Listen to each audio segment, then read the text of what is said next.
என்ன சார் இது? இது என்ன சார் இது? அது சொல்லுங்க. கெட்டு போன சிக்கன் தான் கொடுத்துருக்கீங்க. அப்புறம் சார் இது இவ்வளவு நாத்து அடிக்குது. இது என்ன சார் எலும்பு நாத்தம் அது?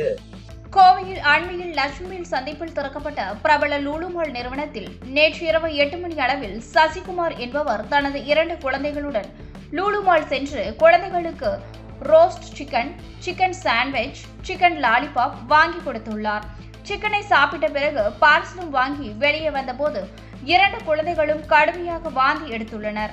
இதனை அடுத்து சிக்கனை பார்த்தபோது அதிகப்படியான துர்நாற்றம் வீசியுள்ளது. அதிர்ச்சியடைந்த சசிகுமார் உடனடியாக சிக்கனை வாங்கிய கடைக்கு சென்று இது குறித்து கேட்டபோது அலட்சியமாக பதில் அளித்துள்ளனர்.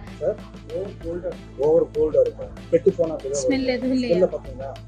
நல்லா மூணு போறேன். ஏன்னா புளிப்பு சாப்பிட்டு நல்லா இருந்துச்சுன்னா சாப்பிட்டு போறேன். வாடை இருக்குல்ல, இந்த வாடை செத்த வாடை இருக்குது. கெட்டுப்போன சிக்கனை விற்பனை செய்து சுகாதார கேடு விளைவிக்கும் மேற்படையான லூலு மால் சிக்கன் கடை மீது உரிய நடவடிக்கை எடுக்க வேண்டி பாதிக்கப்பட்ட குழந்தைகளின் பெற்றோர் கோரிக்கை விடுத்துள்ளனர். நம்ம மயில் மார்க்கோட தரத்தை நம்மளே ஸ்கேன் பண்ணி தெரிஞ்சுக்கலாம். மயில் மார்க்க நாங்க நம்புறோம். நாங்க நம்புறோம். நாங்க நம்புறோம். நாங்க நம்புறோம். நாங்க நம்புறோம். நாங்க நம்புறோம்.